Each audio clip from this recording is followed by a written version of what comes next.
E aí, galera? Agora nós vamos falar da segunda aula da biologia celular ou da citologia, que é sobre as biomembranas ainda, mas agora é a estrutura e função delas. E a gente vai falar especificamente da membrana plasmática neste caso. E novamente, não é uma aula que agora vai ser cobrada de vocês, é só para vocês assistirem e já irem aprendendo, estudando, quem está aí em casa, para passar o tempo, para aprender um pouquinho, ver se gosta da matéria, né? Porque depois a gente vai aprender tudo isso em sala de aula, beleza? Então, primeira coisa que a gente tem que pensar: o que são essas biomembranas? E para que elas servem? Qual é a importância de se estudar elas ou qual a importância delas na vida real? E elas separam o que do que? A membrana de quê? Como é que ela é organizada? Como ela é formada? Na verdade, muitas pessoas já sabem um pouco sobre a membrana plasmática, por exemplo, né? Mas, historicamente, existem aí as teorias, né, de como que foi descoberto a membrana plasmática, ou as teorias de como que eles entenderam a composição dessas membranas. Então, primeiramente, eles acreditavam que ela é formada só de lipídios, né? Só que aí surgia-se uma dúvida, porque passava-se água. Então, como é que passava a água se ela é formada de lipídios e lipídios é apolar? Então, eles começaram a acreditar, veio a teoria então de que ela tinha lipídios e proteínas, e as proteínas ficavam nas extremidades, né? Era uma bicamada lipídica com proteínas nas extremidades, tanto do lado citosólico, né, citoplasmático, quanto do lado extracelular. O que na época fazia sentido. E aí foram observar em microscopia eletrônica e não é que viram isso mesmo? Uma parte eletrolúcida, né, que passava a luz, e uma parte eletrodensa nas extremidades, mostrando que a composição seria desta forma. Mas na verdade foi um erro de técnica. E aí foi descoberto que as proteínas, na verdade, ficavam submersas, né, misturadas nesta bicamada lipídica, que é o modelo da membrana de Singer e Nicholson, tá? E esse modelo é o mais atual, que é o do mosaico fluido.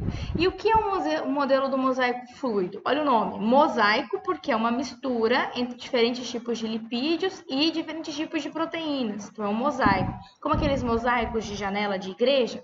E fluido porque isso está em constante movimento, não é uma coisa rígida, fixa, por isso o mosaico fluido.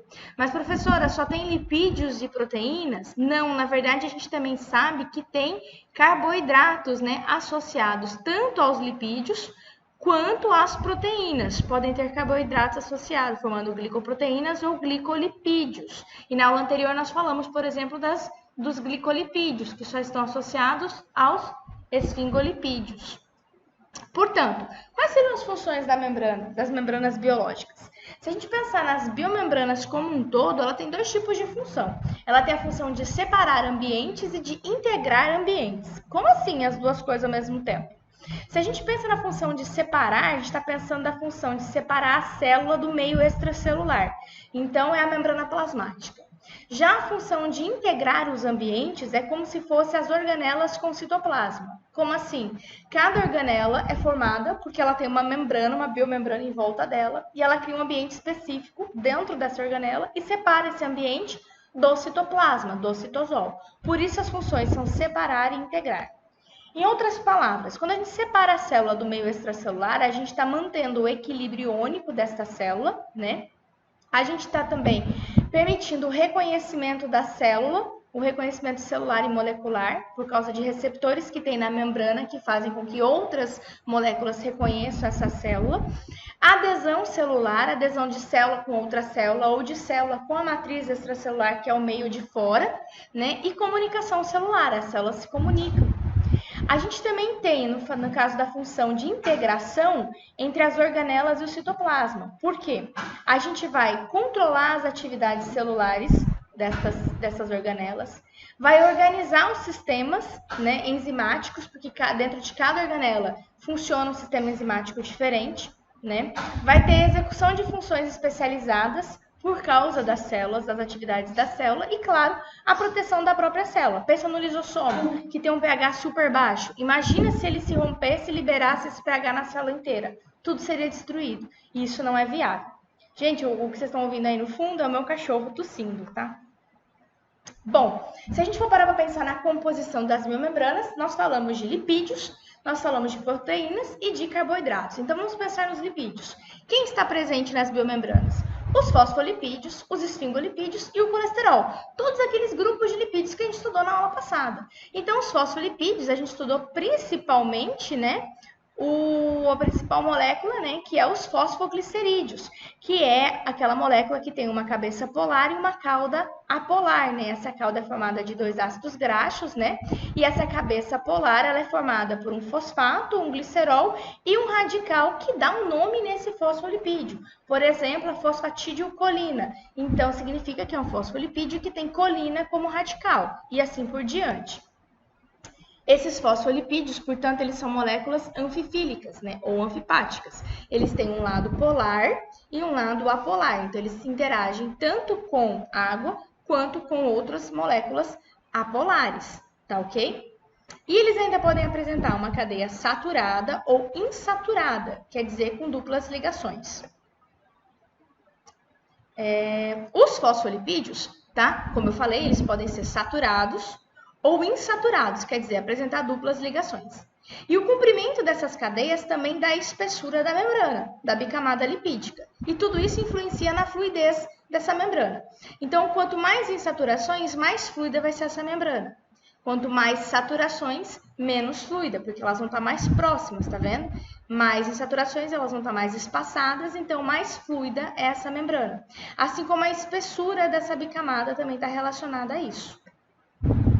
Por exemplo, aqui a gente está mostrando as saturações e insaturações.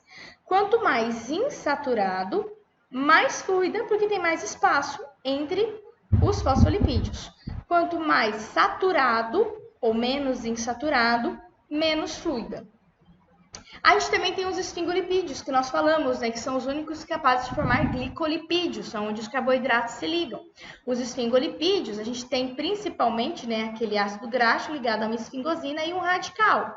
E nesse radical, quais são os mais conhecidos? Os cerebrosídeos, tá? A ceramida, os glicocerebrosídeos, galactocerebrosídeos, esfingomielina, principalmente os principais constituintes do sistema nervoso, principalmente, tá?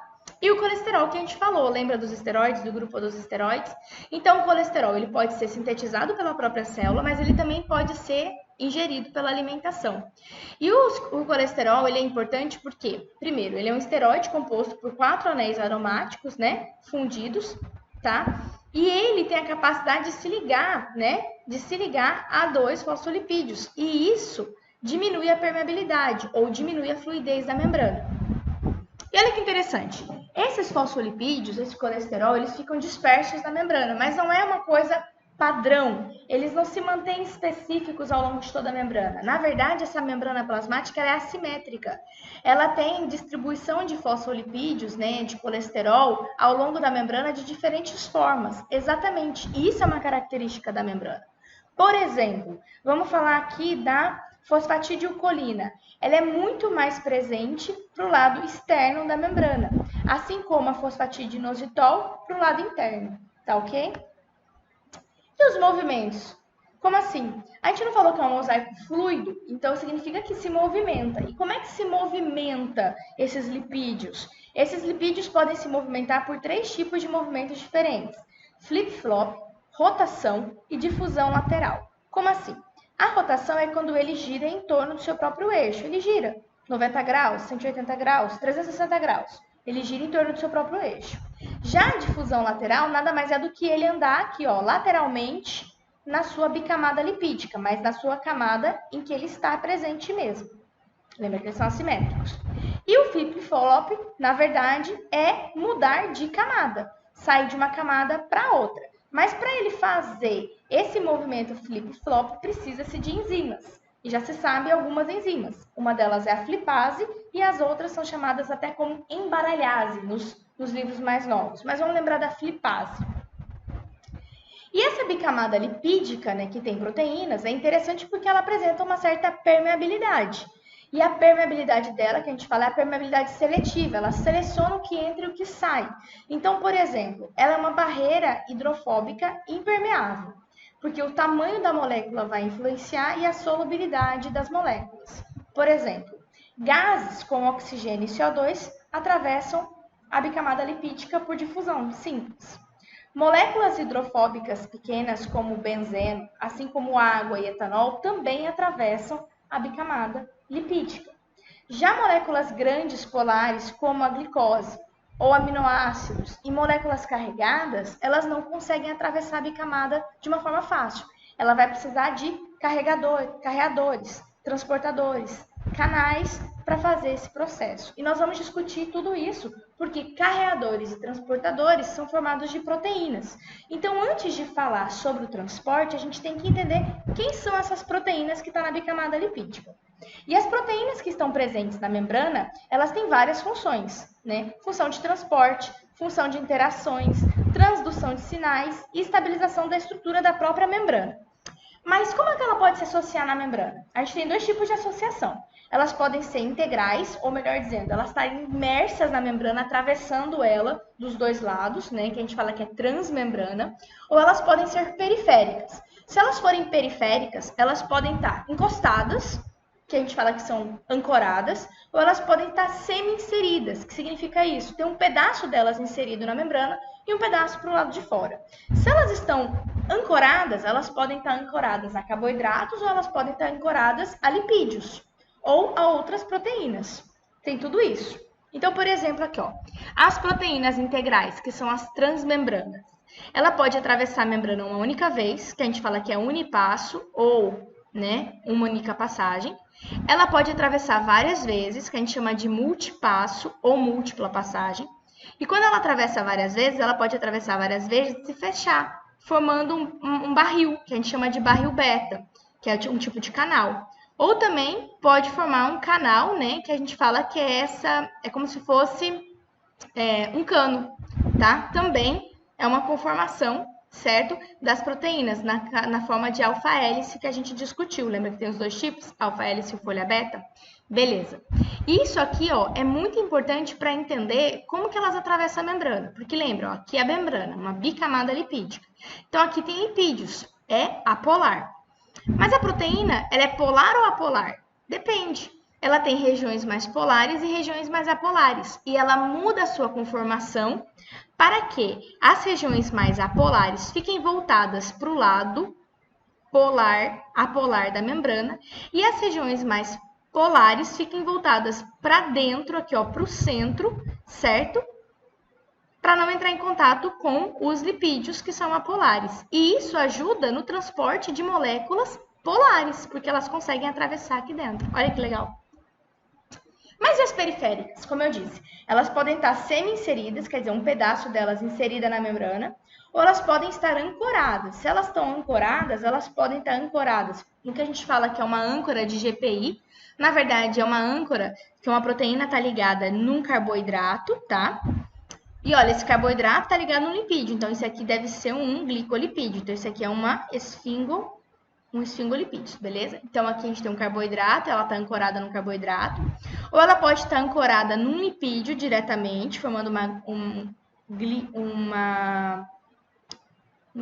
uma proteína lipídica, tá? Perdão.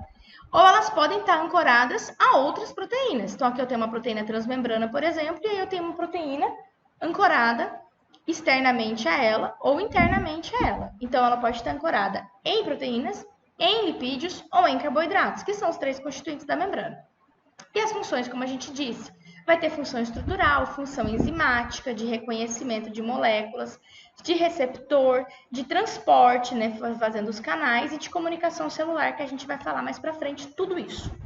E as proteínas se movimentam? Lógico, elas não estão juntos no mosaico fluido, então elas também têm que se movimentar. E são os três movimentos também, flip-flop, rotação e difusão lateral.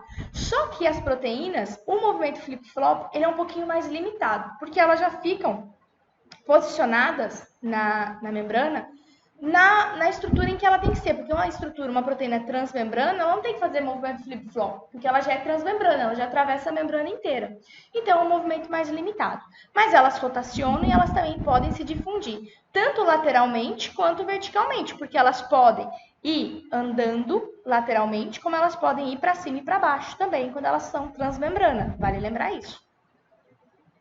Ah, então, professora, falamos de lipídios, falamos das proteínas e os carboidratos que ficam na membrana. Os carboidratos, eles não ficam submersos na membrana, né? São as proteínas que ficam lá transmembrana. Mas os carboidratos, eles ficam associados. E eles ficam associados ou a proteínas ou a lipídios. Lipídios a gente já discutiu, aos esfingolipídios. E as proteínas, eles também podem estar associados, né? Formando glicoproteínas. Quem são os carboidratos que ficam associados na membrana? São cadeias de oligosacarídeos. São glicoproteínas, né, ou glicolipídios, que ficam na face externa da membrana. Então, tem carboidrato, professora, para o lado do citoplasma associado à membrana? Não. Tem carboidratos associados à membrana para o lado externo, extracelular. Porque uma das funções desses carboidratos vai ser de reconhecimento celular, de sinalização celular, de adesão celular. Então, eles têm que estar para o lado de fora, tá? Então, a gente fala que esses carboidratos constituem o glicocálice. O glicocálice é essa estrutura de carboidratos que ficam voltadas para o lado de fora da célula e marca a estrutura de reconhecimento, de ligação com outras estruturas. Então, o reconhecimento aqui celular é garantido por causa do glicocálice, do carboidrato, e adesão também. Por exemplo, como que funciona o sistema ABO? O sistema ABO, nosso tipo sanguíneo, nada mais é do que os carboidratos expressos na membrana das nossas células sanguíneas. Então, por exemplo, se nós somos do tipo A, nós expressamos uma sequência específica de carboidratos. Do tipo B, uma sequência específica de carboidratos. Do tipo O, uma sequência específica de carboidratos. E o tipo AB? É uma sequência específica de carboidratos. Mas qual a diferença entre eles, professora? É simples, vamos olhar esse slide aqui que é melhor. Aqui nós temos uma sequência específica geral de carboidratos, ó. Uma galactosamina, tá? Uma N-acetilgalactosamina. Aqui, não, aqui é é uma glicosamina, tá? Uma galactosamina, uma N-acetilglicosamina, uma galactosamina e uma fucose.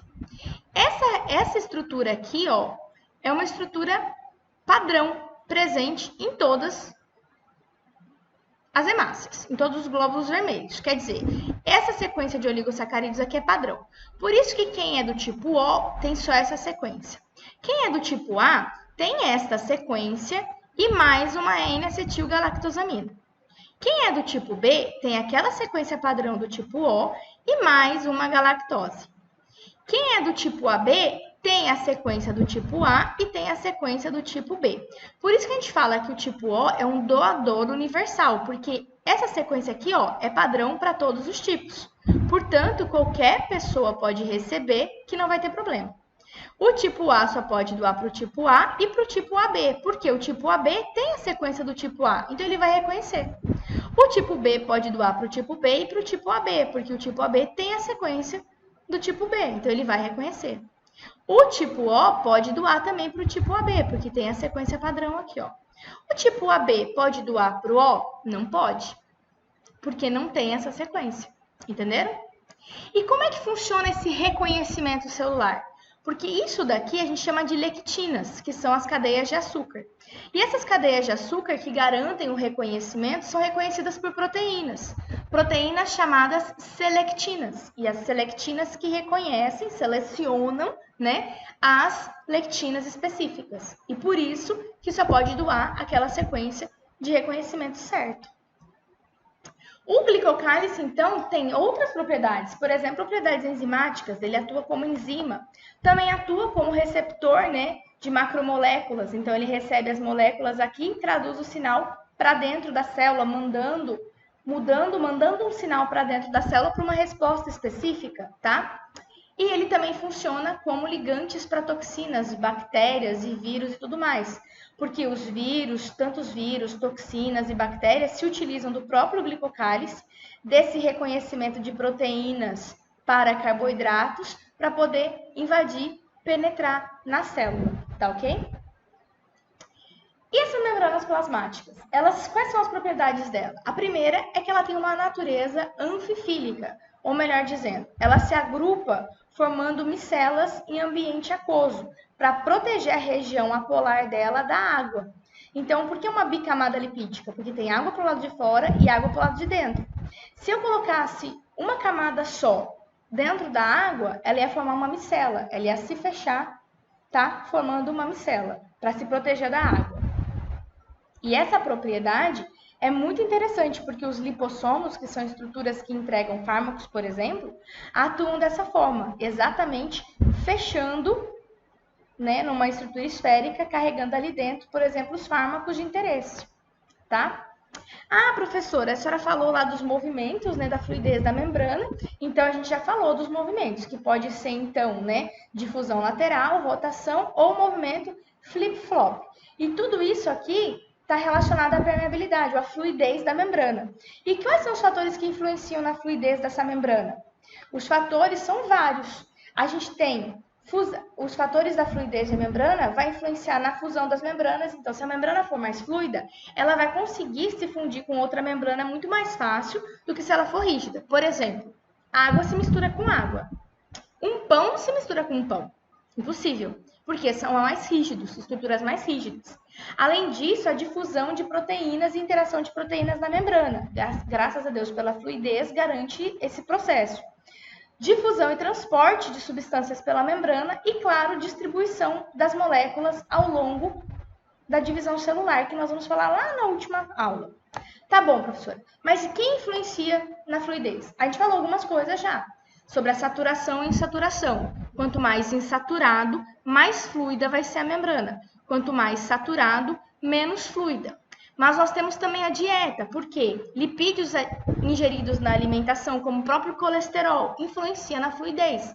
Porque nós aprendemos que quanto mais colesterol, menos fluida a membrana. O tamanho das cadeias também vai influenciar.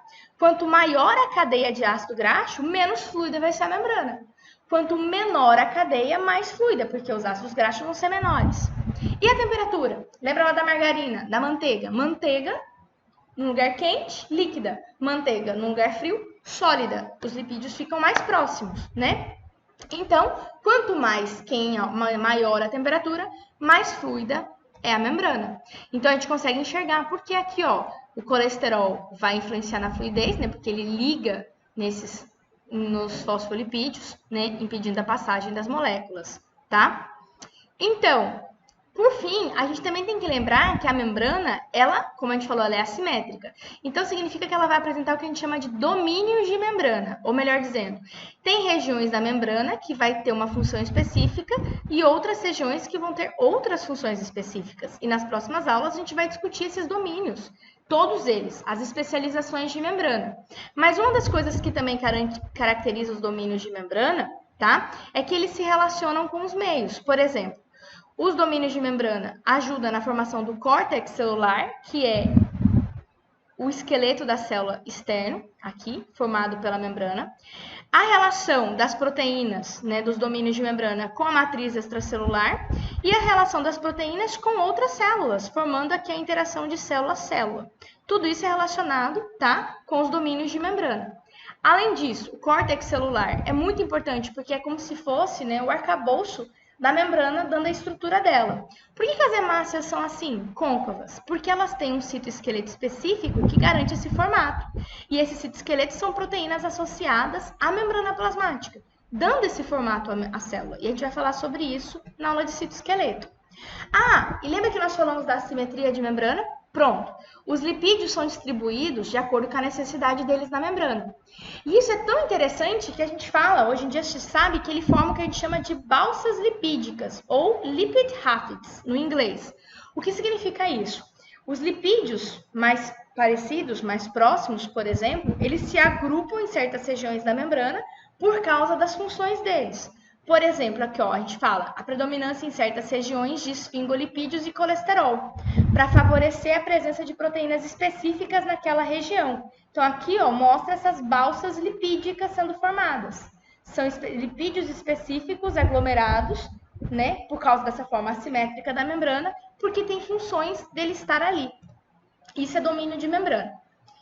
Tudo isso que a gente fala da membrana, dela ser constituída de lipídios, proteínas, carboidratos, essa permeabilidade dela seletiva, tudo isso, né? Essa característica dela é muito importante. Então, como a gente já falou um pouco da permeabilidade seletiva dela, a gente vai falar agora mais um pouquinho. Então, a permeabilidade dessa membrana, que a gente sabe que ela é semipermeável, por que ela é semipermeável? porque ela permite a passagem de algumas moléculas e de outras não. Quem ela permite a passagem? Moléculas pequenas apolares, como gases, né, oxigênio e CO2, moléculas polares muito pequenas, como água, tá, e etanol, e ela não permite a passagem de moléculas grandes, polares ou apolares, e íons carregados também não, tá? E esse processo é feito por outro tipo de difusão, que é a difusão facilitada. Como essas moléculas grandes não conseguem atravessar por difusão simples, elas têm que atravessar por canais ou por transportadores. Então, nós temos, né, transportadores que podem mudar de posição para transportar essas moléculas ou canais de proteínas que vão permitir a passagem dessas substâncias, né? Poros, por exemplo, que podem estar abertos ou fechados. E, claro, isso garante por dois tipos de movimentos. O transporte dessas moléculas por estes canais, por esses carreadores, pode ser de uma forma passiva ou de uma forma ativa.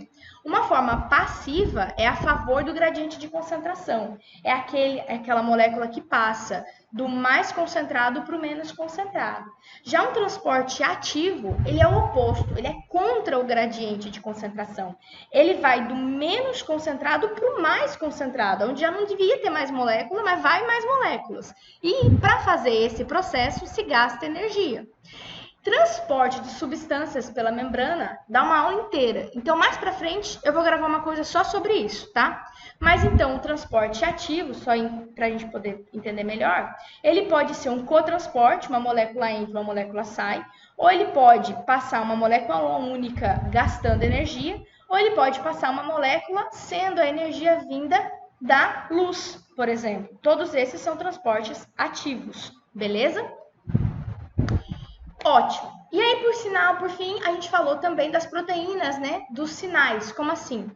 A célula não está ali sozinha, isolada. Ela acaba se comunicando com outras células. E como é que a célula se comunica? Ela manda sinais. Ela pode mandar sinais próximos ou sinais mais longes. E esses sinais podem ser na forma, por exemplo, de proteínas. E como é que esses sinais vão entrar dentro da célula e passar a informação para a célula dentro dela? Que é o que a gente chama de sinalização celular. Como é que essa informação chega na célula? Existem 4 tipos de sinalizações celulares diferentes. Que esse desenho ele é bem feio, mas a gente consegue mostrar aqui. Ó. O primeiro a gente fala que é uma cascata de reações, que seriam os hormônios. Como assim? É quando a proteína chega, aqui ó, o hormônio chega ou a proteína chega, ela se liga aqui nessa proteína de canal, tá vendo? E ela atravessa e ela promove uma cascata de reações aqui dentro da célula, uma cascata de reações. Outras coisas vão acontecendo. Tem um outro tipo também, que é a internalização do ligante. Como assim? Ó? Aqui está o ligante, ele se liga aqui na proteína, e aí o ligante mais a proteína vão ser internalizados, ó, eles vão entrar dentro da célula. Ó. Ele está aqui, ó. Ele entrou dentro da célula, ela se fechou, ela invaginou e se fechou e liberou ele dentro da célula. É um tipo de sinalização celular.